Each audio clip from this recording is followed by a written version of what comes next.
G'day, I'm Peter Kishadi. I'm the inventor and owner of the Cocky Valve. When I go to stores and I explain about the valve, the main thing they ask is, what's so different about our valve? Well, the main differences are that the valve is, it won't break, it won't block, it'll do virtually any pressure, and it's full flow. And they're the things that you need from a trough valve. You don't want them to block and you don't want them to break. And we guarantee ours for life. They will not break. I've never had one break. We've sold over 100,000 valves. They're stainless steel. They are a really quality product. The product has only got three parts. That's the valve. There's one split pin that comes out of our valve, and there's three pieces that are left. That's the valve. To change the washer, that's the washer. You turn it over, put it back in. It's a simple nitrile disc. Our valves come in all sizes, from 90mm right through to 50mm. So from 3/4 inch, inch and a quarter, inch and a half, 2 inch in the old system. They're all got a standard BSP thread. There's a series of arms that we do with our valve. So our valve is customised. So you can customise it to suit any sort of trough. It doesn't matter whether it's a coffin trough, a round trough, a square trough. It doesn't matter. I've seen 100 different troughs around Australia. We've been able to come up with a configuration that'll work for all those troughs at high pressure and full flow.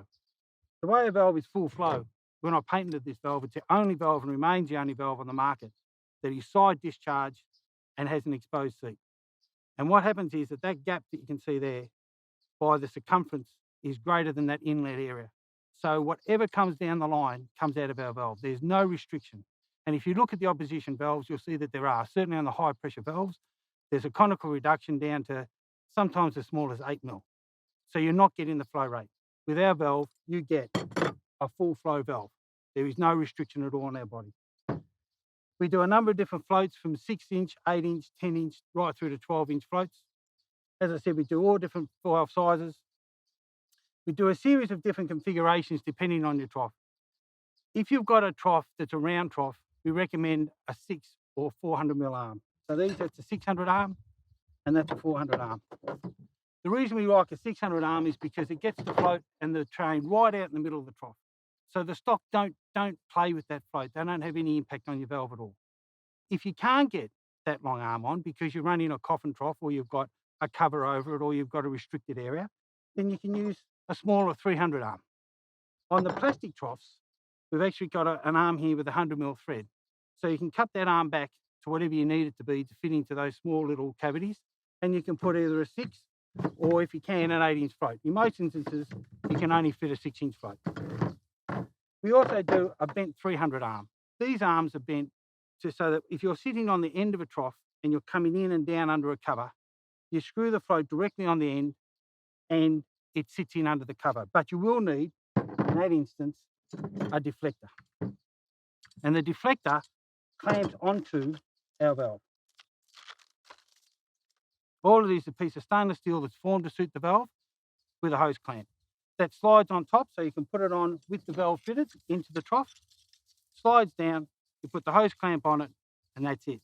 And that will stop the water from spraying. Our valve, because it's side discharge, the water does come out a bit like a butterfly wings.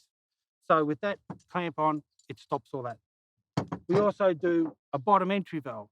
So if you've got a valve that's coming up from the bottom, like you would if you're coming up in the bottom of a bathtub, you can actually put these arms on, put a chain and a float, and they're for bottom entry. We also do some for cavities where they're coming in on the side. You've got a recess, a small cavity within the trough, and you can put one of these arms in and screw the float straight on. Ideally, I like to have a chain on the float. I think as a design principle, I don't like having a float on the end of the arm. Now, our floats are very strong float. You can bounce them. They won't break. I've bounced it 400 times around Australia. They didn't break. They're a very good float. But even though they are a good float, you put in all that strain on the end. So if you can, I'd prefer to have a chain, which we supply, or what we call is a short kit. Now, our short kits are 2 D shackles and a nipple. And what they do is that they just give the float enough movement to take out all that wobble. It means that the float is acting vertically, not putting all the strain on the end, and we find that works absolutely brilliantly. We find a lot of the troughs now are combination troughs between sheep and cattle troughs, so you don't need much of a chain, you don't need much vertical height. So by the time you put our valve in, you put a short kit and the float, you're pretty well good to go. So another thing we find with a lot of trough valves is that there's trouble when they use bore water. And the bore water, if it's a brass valve, can leach certain materials out of the brass. But more importantly, it causes a build-up of calcite that can cause the valve to jam. With our valves, we have a Vesconite push rod that you can buy. So it changes what was a stainless steel push rod, and you buy a Vesconite push rod. And what that does, it's a self-lubricating plastic. And anything that builds up on that push rod, as the valve opens, tends to break off. It doesn't stop it totally. It's very difficult to stop that build-up, but it certainly slows it. And you certainly should get between 1 and 2 years without having any trouble. If you do get trouble, you can just simply take our valves and stand it in something like CLR, and it will take away any of that calcite. It's stainless steel, they're 316, nothing will happen to the material.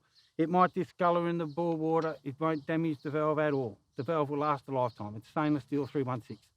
But you may get some build up on the push rod, and therefore in those instances we recommend the Vesconite.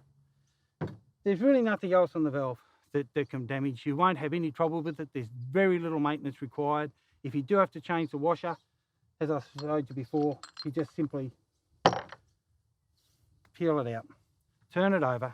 You'll get another 3 months before you need to replace it, but ultimately it won't last as long the second time as the first. The washers aren't very expensive. They're high quality nitrile. They're a good valve.